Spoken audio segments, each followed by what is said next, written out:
आइए हम जानते हैं एकादशी व्रत पूजा विधि। सुबह जल्दी उठकर स्नान आदि से निमृत हो जाए, घर के मंदिर में दीप प्रज्वलित करे, भगवान विष्णु का गंगा जल से अभिषेक करे, भगवान विष्णु को पुष्पा और तुलसी दल अर्पित करे।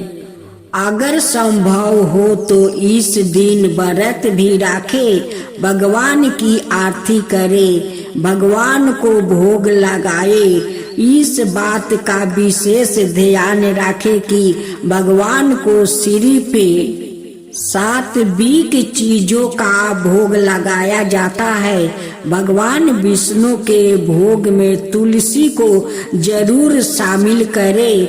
ऐसा माना जाता है कि बिना तुलसी के भगवान विष्णु भोग ग्रहण नहीं करते हैं। इस पावन दिन भगवान विष्णु के साथ ही माता लक्ष्मी की पूजा भी करे।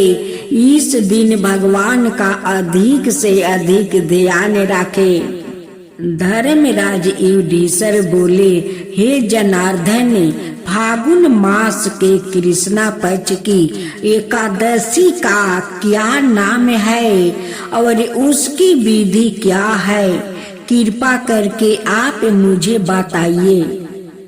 श्री भगवान बोले, हे राजन, फागुन मास के कृष्णा पक्ष की एकादशी का नाम विजया एकादशी है। इसके व्रत के प्रभाव से मनुष्य को विजया प्राप्त होती है। यह सब व्रतों से उत्तम व्रत है। इस विजया एकादशी के महात्म्य के श्रवण ओ पाठन से समस्त पाप नाश को प्राप्त हो जाते हैं। एक समय देव ऋषि नारद जी ने जगत पिता ब्रह्मा जी से कहा, महाराज, आप मुझसे फागुन मास के कृष्णा पक्ष की एकादशी विधन कहिए।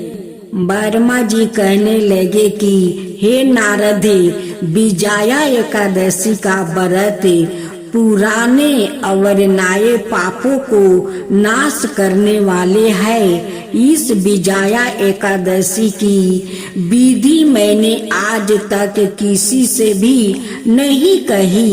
यह समस्त मनुष्यों को विजया प्रदान करती है। नेत्राता योग में मर्यादा पुरुषोत्तम श्री रामचंद्र जी को जब 14 बरस का वनवास हो गया, तब वो श्री लक्ष्मण और सीता जी सहित पंचवटी में निवास करने लगे।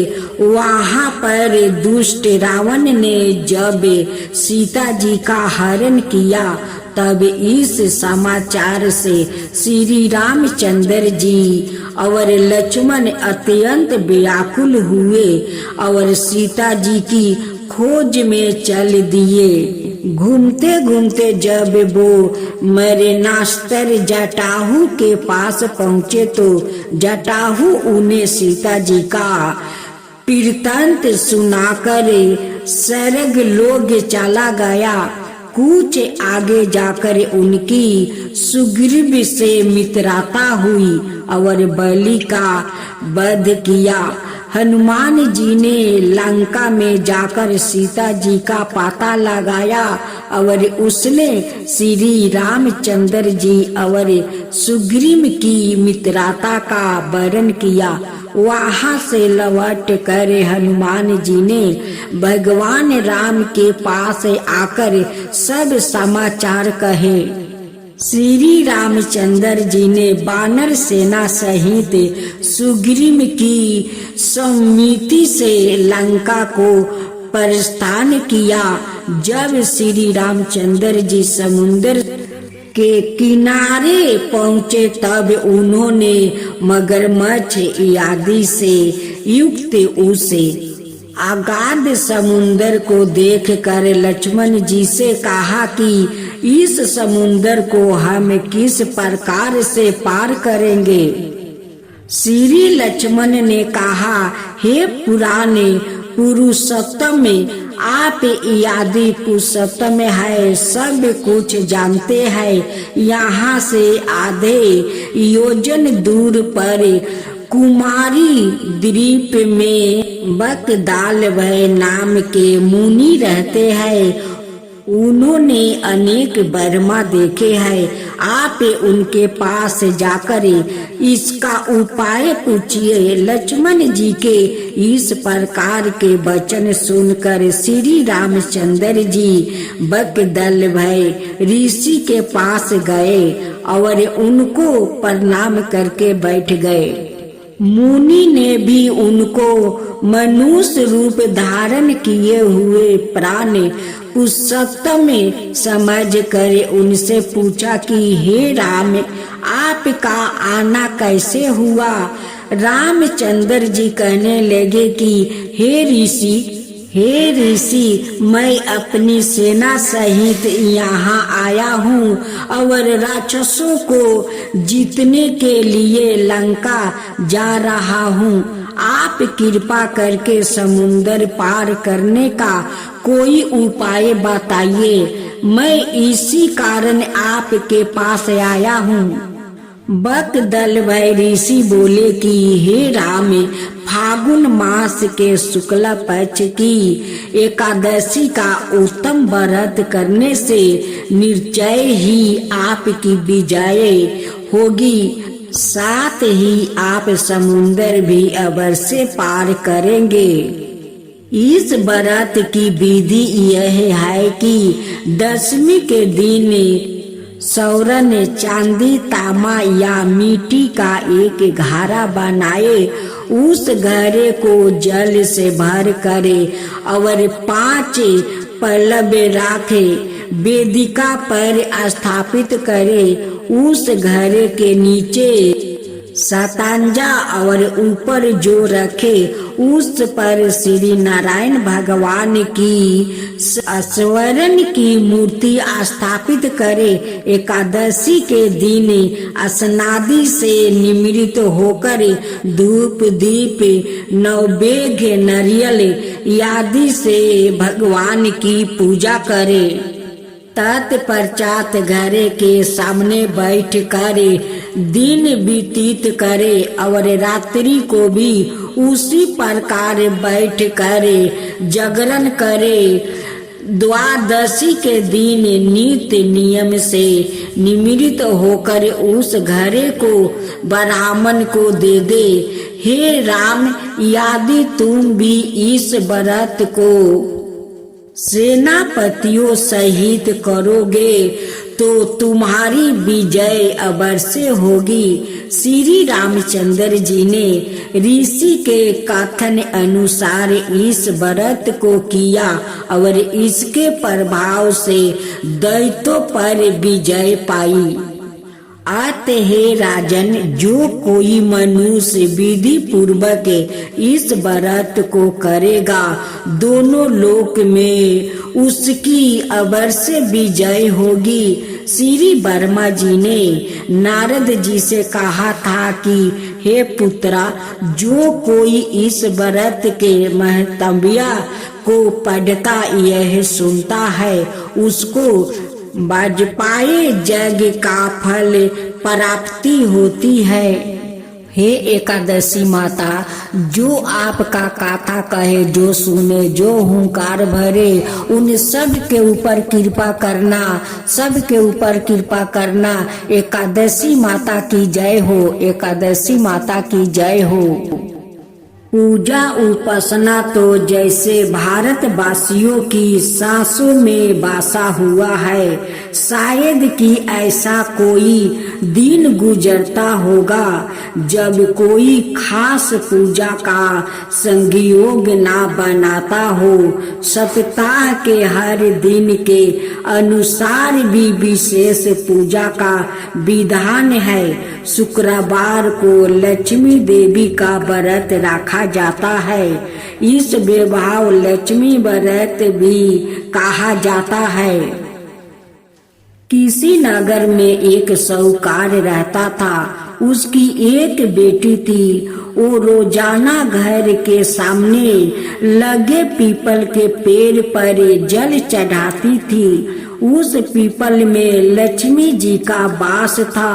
एक दिन उसी पीपल के पेड़ से लक्ष्मी जी प्रकट हो गई और साहूकार की बेटी से बोली, मैं तुमसे बहुत पसंद हूँ, इसलिए तुझे सहेली बनाना चाहती हूँ। साहूकार की बेटी बोली, क्षमा कीजिए, मैं अपने माता पिता से पूछ कर ही बताऊंगी। उसने घर आकर अपने माता पिता से सारी बातें कही और उनकी आज्ञा से लक्ष्मी जी का प्रस्ताव स्वीकार कर लिया। इस तरह वो दोनों सहेलियों बन गई। लक्ष्मी जी उसे बहुत प्रेम करती थी। एक दिन लक्ष्मी जी ने उसे भोजन के लिए बुलाया। जब साहूकार की बेटी भोजन करने के लिए पहुंची तो लक्ष्मी जी ने उसे सोने चांदी के बर्तन में खाना खिलाया, सोने की चौकी पर बैठाया और उसे बहुत कीमती रेशमी कपड़े ओढ़ने को पहनने के लिए दिया।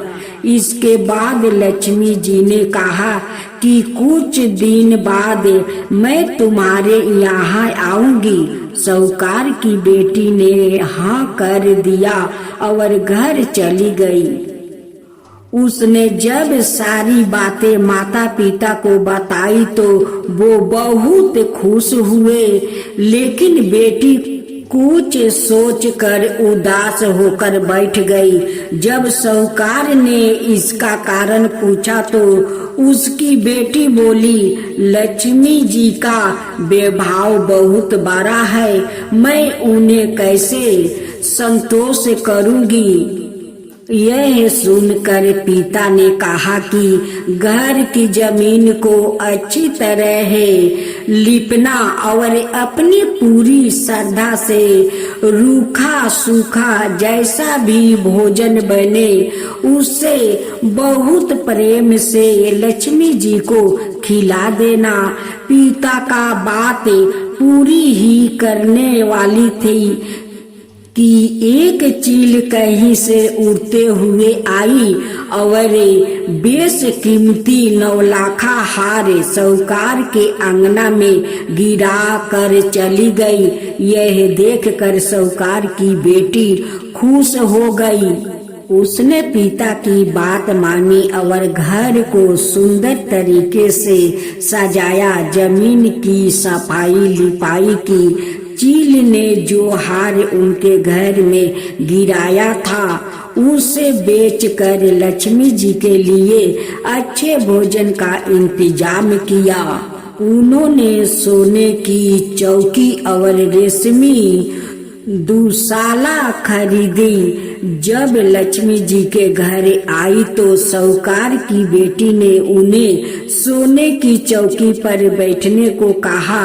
इस पर लक्ष्मी जी ने कहा, इस पर तो राजा रानी बैठते हैं। इतना कह कर वो साफ जमीन पर ही आसन बिछाकर बैठ गई और बहुत प्रेम से भोजन किया। वह साहूकार के परिवार के आदर संस्कार से बहुत खुश हुई और उनका घर सुख संपत्ति से भर गए। हे लक्ष्मी माता, जिस तरह आपने साहूकार के परिवार पर अपनी कृपा बरसाई उसी तरह सबके घरों को सुख संपत्ति से भर देना। ओम जय लक्ष्मी माता, मैया जय लक्ष्मी माता, तुमको निस दिन सेवते हरि विष्णु दाता। ओम लक्ष्मी माता, उमा राम बबरामिनी, तुम ही हो जग माता। सूर्य चंद्रमान धावते नारद ऋषि गाता, ओम जय लक्ष्मी माता। दुर्गा रूप निरंजनी सुखी सनपति दाता, जो कोई तुमको धावते ऋषि रिधि सिद्धि धन पाता, ओम जय लक्ष्मी माता। तुम्हें पाताल निवासिनी तुम्हें ही सुविदाता, करम प्रभाव प्रकाशिनी भाव निधि की ताराता, ओम जय लक्ष्मी माता। जिस घर में तुम रहती सब सद्गुण आता, सब संभव हो जाता मन नहीं घबराता, ओम जय लक्ष्मी माता। तुम बिना ज्ञान न हो बेबस्तर ना कोई पाता, खाने पान का भाव सब तुमसे ही आता, ओम जय लक्ष्मी माता। शुभ गुण मंदिर सुंदर सिरोदानी जाता, रतन चक्र दर्शन तुम बिना कोई नहीं पाता, ओम जय लक्ष्मी माता। श्री लक्ष्मी जी की आरती जो कोई जन गाता, उरे आनंद समाता पाप उतर जाता, ओम जय लक्ष्मी माता। मैया जय लक्ष्मी माता।